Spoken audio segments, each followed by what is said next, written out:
The U.S. should merge with Canada for strategic and security reasons and become the world's biggest political, geographical, and economic superpower. At least that's the view of our next guest, Diane Francis, an American-Canadian professor, journalist, and best-selling author of Merger of the Century, Why Canada and America Should Become One Country. Diane, thanks for joining us tonight. Thank you very much. Well, that is quite a viewpoint you have there. You advocate that the U.S. and Canada should merge and become the world's biggest superpower. Why? How do you support this idea? Well, I think it's partly defense and partly offense. I think that state capitalism as a model that China and Russia and other countries practice is very effective. I think we have to get organized and get stronger and bigger because I think the world is regionalizing. And secondly, I think it's offensive because we can be much better at everything that we do if we join forces. Well, you cite a number of reasons, top 5. One of them is so that Canada can effectively exploit all of its natural resources, that there'll be bigger job creation.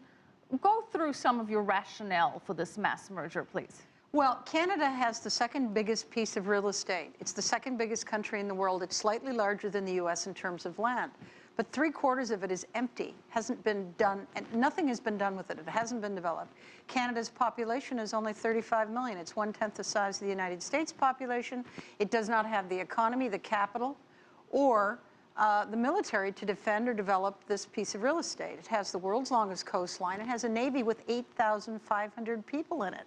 It can't defend itself. Well, you cite security as one of the issues, and in your book you say, and I quote, "The wolves are at the door," and you specifically mention China and Russia as these wolves. Do you really think China is a security threat to Canada? Well, I'm not talking about invasion or anything, but clearly China has targeted Canada's resources. They were knocking on our door. They've bought a number of companies, and their biggest foreign takeover anywhere in the world was last year. It was an oil company in Calgary, Nexen. And that's something I opposed because we can't invest in China's big oil companies. So I've always said, if we can invest there, they can invest in our country. Otherwise, it's one-sided. Also, they've targeted the resources in general. Farmland they're starting to buy. Russia has declared the Arctic is Russian. Right. That, of course, is half of the Arctic is Canada's. And so there's some serious, shall we say, challenges out there for Canada as a country, a big place with a small population and no military. But realistically, how feasible or likely is the concept that this merger would even be contemplated on any kind of higher level? I think if there's a crisis, some kind of crisis that happens to either or both countries, and I argue that actually the merger is already working, and I think it's inevitable. It's already underway. You have 10% of Canadians living in the United States now, 3 million. You have 1 million Americans in Canada. 10% of Canada's economy is owned by Americans. Canadian investors buy more real estate than any other foreigners and more companies. Canada and America can't even reach an agreement about the Keystone Pipeline. What makes you think that be able to come to some kind of political one-mindedness about a complete merger of the two countries?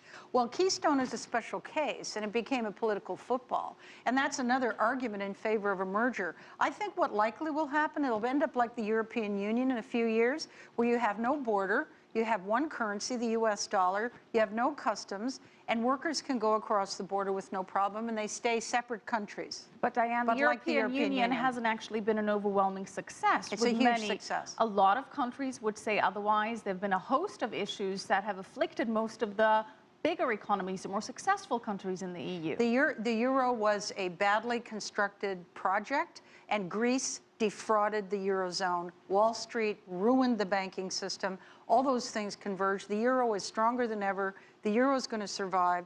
And I think Europe is a miracle because these were the same countries that were slaughtering each other till 1946. And now they have no borders. It's unbelievable. Very quickly, why Canada and the U.S.? Why not the U.S. and Mexico? Or the U.S. and part of South America, for argument's sake? Maybe down the road, but Mexico and the rest of South America have 1/3 the labor rates. They have crime problems. They are not ready to be a full-fledged partner. But Canada and the United States are so similar that it's crazy to have a border.